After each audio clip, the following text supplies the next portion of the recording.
Okay. That how you are like right now you're tackling this. Welcome to SNU Reel. Today I have a very special guest with me, Ms Kajori Sen. Kajori was associated with NDTV. She was associated with News 18. Right now she is associated with Media Education.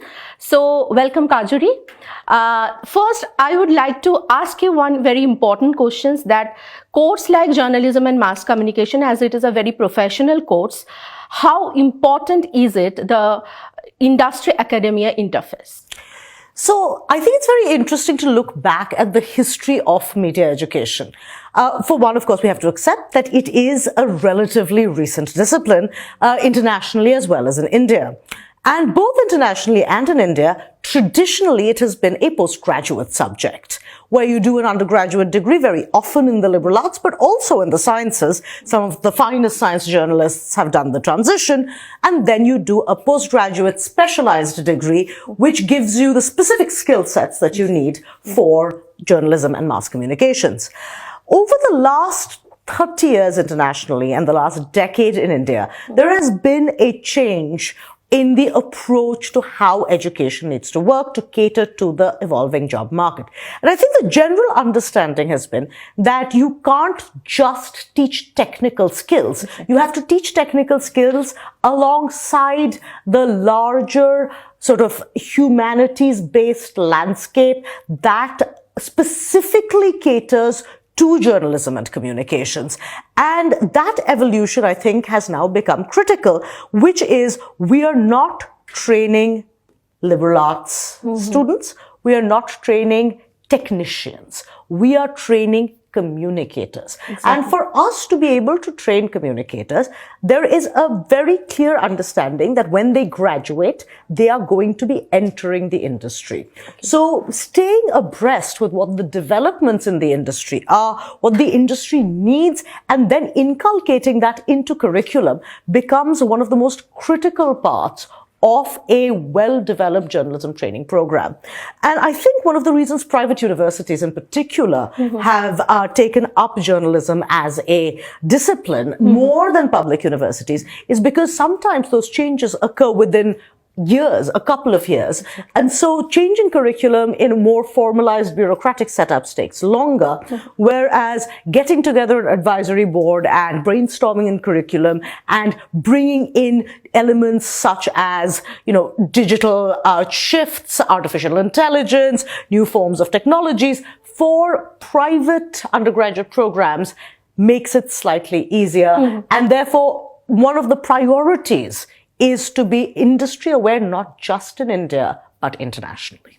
Okay. Kajori, as you have shifted your profession from professional journalism to media education, so how tough is it that when you are taking classes and maybe you are teaching the class like ethics of journalism and principle of journalism, but as a journalist, that when you are restricted to cover any story, so we just want to know your experience. So do as I say, not as I do. And I think that it needs to be made very clear to students, and this is students across disciplines, that a university setting is about teaching you best practices. Exactly. Now, best practices may not always work in reality, but when you are breaking an ethical boundary, be aware that you are breaking an ethical boundary. Make that decision responsibly. Exactly. And so, yes, I'm very hypocritical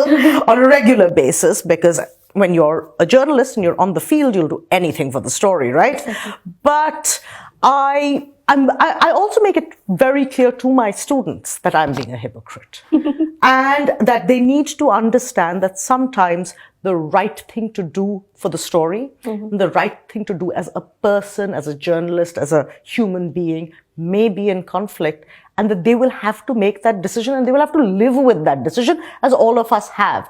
And that awareness and that education is so important. So yes, it is difficult to teach. And I do say, look, yes, if you're going to invade someone's privacy, you're probably going to do it, but hopefully you feel very bad after you do it.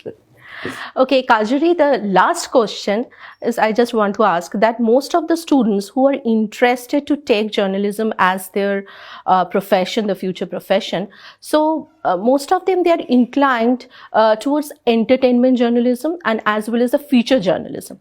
As you are the feature journalist and as well as the entertainment journalist in NDTV and many prominent brands. So I want to know that what tips you want to give our students. Okay, so I have done a lot of features. I've never been an entertainment journalist. Okay. You couldn't pay me enough to be an entertainment journalist, quite frankly. The very few times I've had to do entertainment journalism, and I keep telling my students who also want to be entertainment journalists that it is literally the most boring part of a very exciting profession.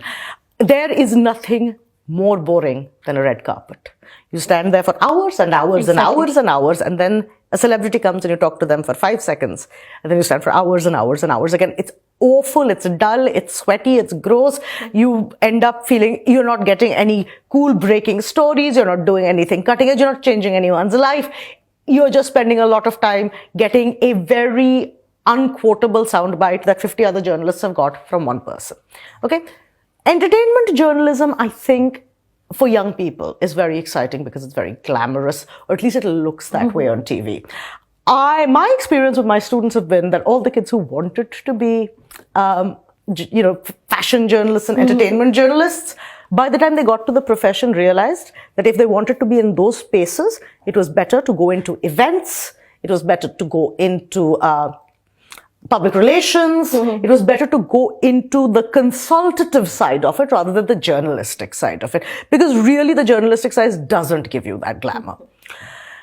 Features is a different story. It's an in-depth story. And features, I think, requires, and this is the tip I give to every student who wants to do human interest stories, travel stories, is that you've got to care about people. Exactly. And the more you read, the more you watch, the more you get out there, the more you engage, the more you interact, the better and richer stories you'll have. And when you are interested in people, and I have a story actually. So for many years, I worked with Ravish Kumar. Yes. And Ravish is one of the most incredible people I know. I mean, whatever people's opinion of him as a journalist maybe. There used to be people who used to come to the NDTV office and say, complete strangers from all over North India, from all economic backgrounds, from the lowest. And they'd say, hame Ravish ji se milna hai. We want to meet Ravish ji. And Ravish would go down, no matter who they were, where they had come from, and have a cup of tea with them. Because he said, every person has a story, and maybe this story is one that I will want to tell, so I owe them the right to hear it. And that's what makes a great features journalist. Everyone has a story. Listen to everyone's story. No story is without value. Exactly. The society is our best classroom, I think, and it is very important for the communication students also. Thank you, Kajori. Thank you very much for this enriching session.